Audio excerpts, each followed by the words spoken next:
ಧನ್ವೀರ್ ಅಭಿನಯದ ಹಯಗ್ರೀವ ಸಿನಿಮಾ ಬಿಡುಗಡೆಗೆ ದರ್ಶನ್ ಅವರು ಹೃದಯಪೂರ್ವಕವಾಗಿ ವಿಶ್ ಮಾಡಿದ್ದಾರೆ. ಏನಂತ ವಿಶ್ ಮಾಡಿದ್ದಾರೆ ಬನ್ನಿ ನೋಡೋಣ. ನಟ ಧನ್ವೀರ್ ಅಭಿನಯದ ಹಯಗ್ರೀವ ಸಿನಿಮಾ ಬರ್ತಾ ಇದೆ. ನಟ ದರ್ಶನ್ ಅವರ ಗೆಳೆಯ ಹಾಗೂ ಸಿನಿಮಾ ನಟ ಧನ್ವೀರ್ ಅವರ ಸಿನಿಮಾ ಕಳೆದ ಕೆಲವು ದಿನಗಳಿಂದ ಸದ್ದು ಮಾಡ್ತಾ ಇರುವಾಗಲೇ ದರ್ಶನ್ ಫ್ರೆಂಡ್ಗೆ ವಿಶ್ ಮಾಡಿ ಪೋಸ್ಟ್ ಮಾಡಿದ್ದಾರೆ.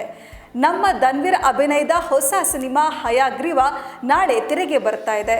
ಈ ಚಿತ್ರವು ಧನ್ವೀರ್ ಮತ್ತು ಸಂಪೂರ್ಣ ತಂಡದ ಪರಿಶ್ರಮಕ್ಕೆ ತಕ್ಕ ಪ್ರತಿಫಲ ಕೊಡ್ಲಿ, ಜನರ ಮನಗೆದ್ಕೊಂಡು ಸಿನಿಮಾ ಸೂಪರ್ ಹಿಟ್ ಆಗ್ಲಿ ಅಂತ ಹೃದಯಪೂರ್ವಕವಾಗಿ ಆಶಿಸ್ತೀನಿ ಅಂತ ಬರೆದಿದ್ದಾರೆ. ಎಲ್ಲ ಕನ್ನಡ ಸಿನಿಪ್ರಿಯರು ಮತ್ತು ನಮ್ಮ ಸೆಲೆಬ್ರಿಟಿಗಳು ನಿಮ್ಮ ಫ್ಯಾಮಿಲಿ ಸ್ನೇಹಿತರೊಟ್ಟಿಗೆ ಸಿನಿಮಾ ಹಾಲ್ಗೆ ಹೋಗಿ ಹಯಗ್ರೀವ ನೋಡಿರಿ. ಒಳ್ಳೆ ಕನ್ನಡ ಚಿತ್ರಗಳಿಗೆ ನಿಮ್ಮ ಪ್ರೀತಿ ಬೆಂಬಲ ಸದಾ ಇರಲಿ. ಜೈ ಕನ್ನಡ, ಜೈ ಕರ್ನಾಟಕ ಅಂತ ಬರೆದಿದ್ದಾರೆ. ದರ್ಶನ್ 2ನೇ ಬಾರಿ ಜೈಲು ಸೇರಿ 6 ತಿಂಗಳು ಕಳೆದಿದೆ. ಅವರಿಗೆ ಮತ್ತೆ ಬೇಲ್ ಸಿಗೋದು ಯಾವಾಗ ಅಂತ ಯಾರಿಗೂ ಗೊತ್ತಿಲ್ಲ. ಹೇಗಿರುವಾಗಲೇ ದರ್ಶನ್ ಹೇಗಿದ್ದಾರೆ ಅಂತ ವಿಜಯಲಕ್ಷ್ಮಿ ಅಭಿಮಾನಿಗಳ ಮುಂದೆ ಹೇಳ್ಕೊಂಡಿದ್ದಾರೆ. ಸಕ್ಕರೆ ನಾಡು ಮಂಡ್ಯದಲ್ಲಿ ಧನ್ವೀರ್ ನಟನೆಯ ಹಯಗ್ರೀವ ಟ್ರೇಲರ್ ರಿಲೀಸ್ ಇವೆಂಟ್ ನಡೀತು. ಈ ಕಾರ್ಯಕ್ರಮದಲ್ಲಿ ವಿಜಯಲಕ್ಷ್ಮಿ ಹಾಗೂ ವಿನೀಶ್ ಬರ್ತಾರೆ ಅನ್ನೋ ಕಾರಣಕ್ಕೆ ಸಾವಿರಾರು ದರ್ಶನ್ ಅಭಿಮಾನಿಗಳು ಪಾಲ್ಗೊಂಡಿದ್ರು.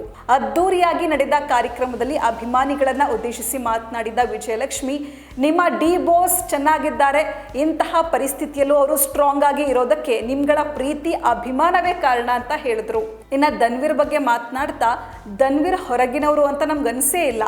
ಧನ್ವೀರ್ ನಮ್ಮ ಫ್ಯಾಮಿಲಿಯ ಒಬ್ಬ ಸದಸ್ಯ ಇದ್ದಂತೆ ಅಂತ ಹೇಳುವ ಜೊತೆಗೆ ಹಯಗ್ರೀವ ಸಿನಿಮಾಗೆ ನಿಮ್ಮೆಲ್ಲರ ಸಹಕಾರ ಇರಲಿ ಅಂತ ಕೇಳ್ಕೊಂಡ್ರು.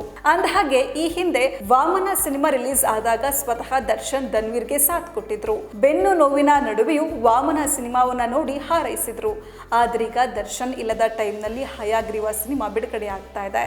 ಹಯಗ್ರೀವ ಸಿನಿಮಾಗೆ ರಘುಕುಮಾರ್ ಎಂಬುವರು ಆಕ್ಷನ್ ಕಟ್ ಹೇಳಿದ್ದಾರೆ. ಈ ಸಿನಿಮಾದಲ್ಲಿ ಧನ್ವೀರ್ ಖಡಕ್ ಆಗಿ ಖಾಕಿ ತೊಟ್ಟಿದ್ದಾರೆ. ಸದ್ಯ ಟ್ರೇಲರ್ ರಿಲೀಸ್ ಆಗಿದ್ದು ಸಿನಿಮಾ ಮೇಲಿನ ಕುತೂಹಲವನ್ನ 100 ಮಡಿಗೊಳಿಸಿದೆ. ಟ್ರೇಲರ್ ನೋಡ್ತಾ ಇದ್ರೆ ಸಿನಿಮಾದಲ್ಲಿ ಏನೋ ಒಳ್ಳೆ ವಿಷಯ ಇದೆ ಅನ್ನೋದು ಗೊತ್ತಾಗ್ತಾ ಇದೆ. ಹಾಗೆ ಇದು ನಾರ್ಮಲ್ ಕಮರ್ಷಿಯಲ್ ಸಿನಿಮಾ ಮಾತ್ರ ಅಲ್ಲ ಎಂಬ ಕುರುಹು ಸಹ ಸಿಗ್ತಾ ಇದೆ. ಒಟ್ಟಾರೆ ದರ್ಶನ್ ಜೈಲಿಗೆ ಹೋದ್ಮೇಲೆ ಯಾರ ಜೊತೆ ನಿಂತ್ರೋ ಇಲ್ವೋ ಗೊತ್ತಿಲ್ಲ, ಧನ್ವೀರ್ ಮಾತ್ರ ಪ್ರತಿ ಕ್ಷಣ ಜೊತೆ ನಿಂತಿದ್ದಾರೆ. ಹೀಗಾಗಿ ಡಿ ಕುಟುಂಬ ಕೂಡ ಧನ್ವೀರ್ ಬೆನ್ನಿಗೆ ಕಾವಲಾಗಿ ನಿಂತಿದೆ.